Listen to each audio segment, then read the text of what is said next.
I can begin with asking, for anyone that might not know, what is From the Depth? So it's like an engineering sandbox where you build your own vehicles out of different component parts. So there's over 1,000 different component parts now. And you can build vehicles up to maybe 50, 60, 70,000 different blocks. That could be anything from submarines to spacecraft or tanks or aircraft carriers, planes, anything you like.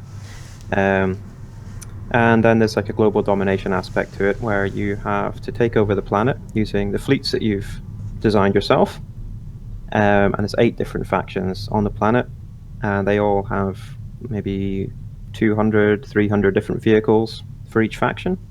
And you have to kind of conquer the planet, defeating those 8 factions and take over the world. What would you say makes From the Depth special compared to other sandbox games? So there's a lot of building games where you maybe place a machine gun down and you know how the machine gun's going to work. But in From the Depths, every system is split into different component parts. So you've got like the firing chamber and then maybe 10 or 15 different types of barrel you can place on that gun out to different lengths. And then you have different connecting parts, different autoloaders, different magazines, different recoil absorbers, different things for increasing the caliber of the weapon. And then even the shells themselves can be customized. So rather than just firing a high explosive shell, for example, you can put high explosive anti-tank warheads in there. You can put different caps on the end of the shell. You can add EMP or fragmentation or explosive warheads to it. You can add all various other things that will speed it up or make it skim over water or adjust for gravity or add tracers, that sort of thing, to the shell. So there's like an infinite number of shells that you can fire from an infinite number of cannons. So the level of complexity is just a lot greater than most other games, I think. And I think the amount of single player content is also higher than the other games in the genre. Who would you recommend From the Depth to, if you would like? I think most of our players maybe started on some of the other building games, maybe started with Minecraft, then they enjoyed Space Engineers or TerraTech or games like that, and then they're just looking for something with a bit more complexity and a bit more scale. And I think From the Depths offers a very large scale with a huge amount of complexity. Why did you choose like naval? It's mostly sea. I mean, there are starting to come a bit land and land combat too, but mainly you're building ships. Yeah, that is a good question. I did a bit of sailing when I was younger, so always been interested in boats, and I think the kind of drag and the buoyancy factors were quite interesting to me as a physicist, so coding them up was quite interesting. And I think when the game first was envisaged, it was going to be about traveling between different islands and having to build boats and rafts to get between different islands. And then the way it was developed, basically the islands became less important and the boats became more important. And everyone wants guns, so yeah. And also there were some early concepts for fighting sea monsters and things like that. So it was just the way. Yeah, definitely. The way it started out, really, but it's a lot easier to do boats than land vehicles because the ocean is flat, so pathfinding is quite easy, and shooting from boat to boat is a lot easier than shooting from tank to tank because there could be hills in the way and things. So just it makes the game a little bit easier to code up if it's all ocean. Yeah, definitely.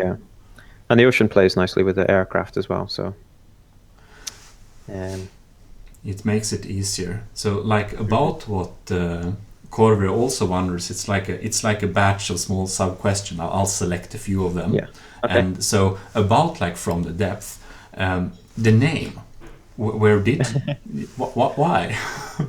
Again, it was like 7 years ago. The game was going to be about hunting sea monsters. Oh. Yeah, and when the game first released, there were actually sea monsters in it and dragons, but they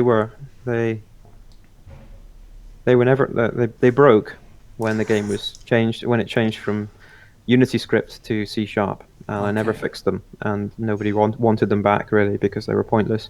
and everybody wanted to just build vehicles and fight vehicles. Yeah. So,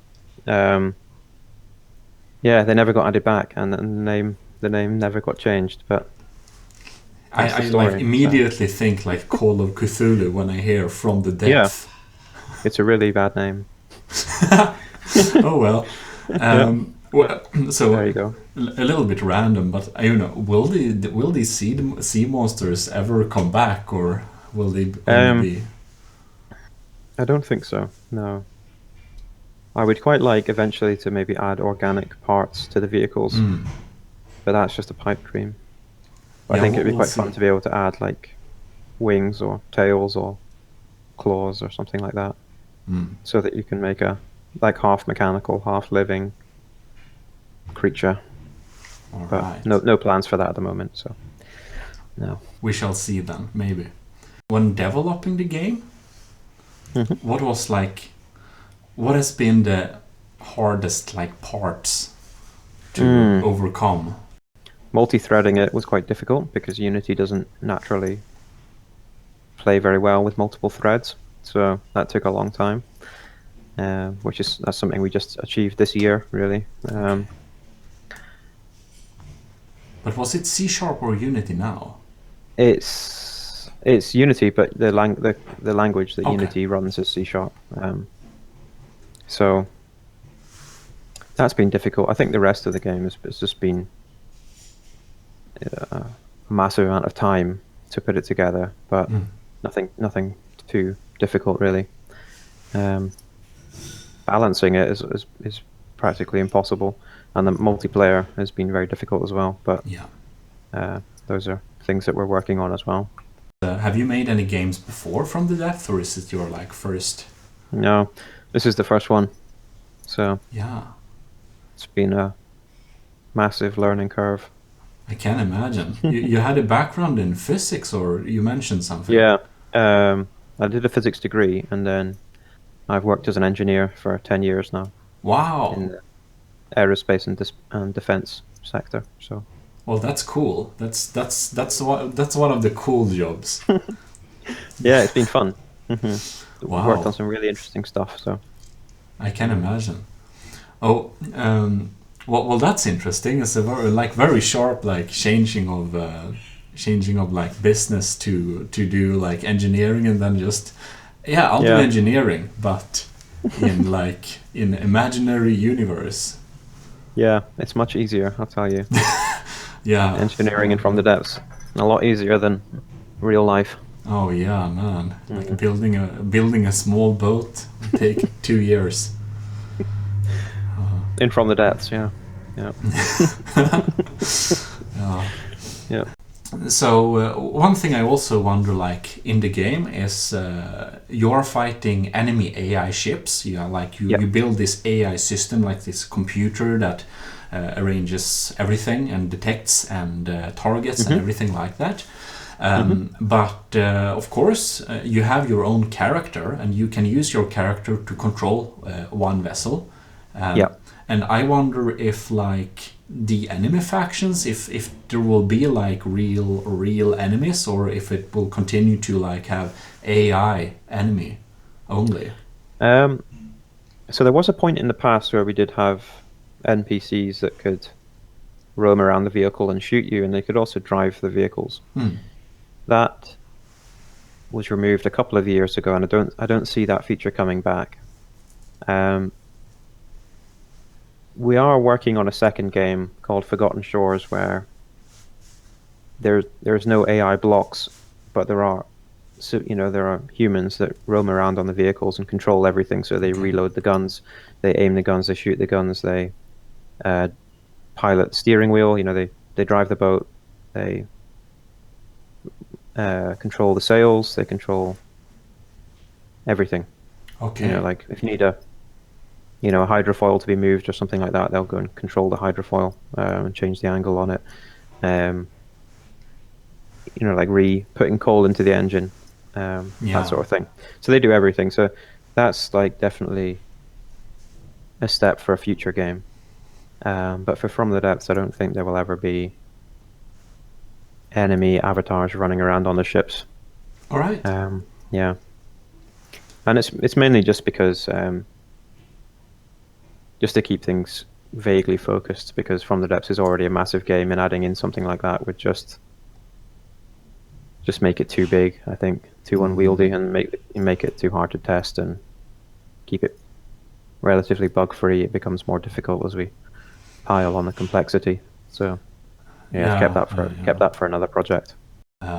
I guess the only thing one could have is probably like a leader or something, like a mastermind to assassinate. Yeah, well, that's true.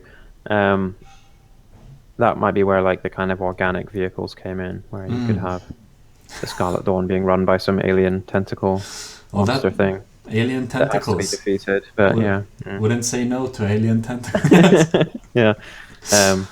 Okay. But yeah.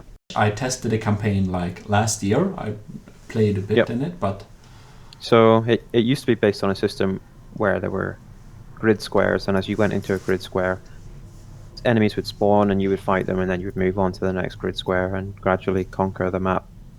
Doing that, there were some more, there's some more finer points on it, like enemy HQs that produce fleets that will go and attack you or reinforce the grid sections and stuff like that. The new system basically gets rid of the grid squares and has the HQ building all of the fleets, and it will build like resource harvesting vehicles and supply vehicles, and it will go and mine resource and use the supply vehicles to transport that material back to the HQ to build more fleets.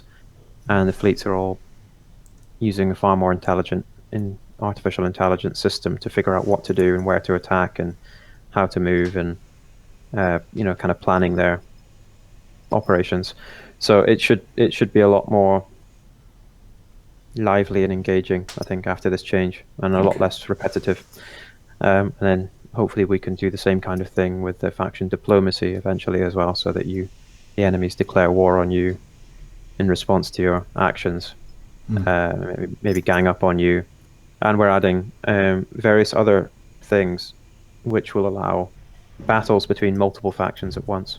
So it won't just be you versus the Deepwater Guard. You'll be able to bring in your allies, and they'll be able to bring in their allies, and lead to some sort of more interesting battles between lots of enemies of different technological levels. To be honest, I haven't played around a lot with wheels and not at all with legs, but before, when I played the spin blocks and heliblades, and also wheels and legs, of course, I think, didn't require like engine power. Do they now, and will they? Probably not, because you can add engine power to them to increase their effect. But I quite like making simple vehicles that don't require an engine, personally. So I quite like keeping that functionality, because you can make sort of stealth planes that have no heat signature and require no fuel, and I think they're quite cool. So I'm not going to break that for myself.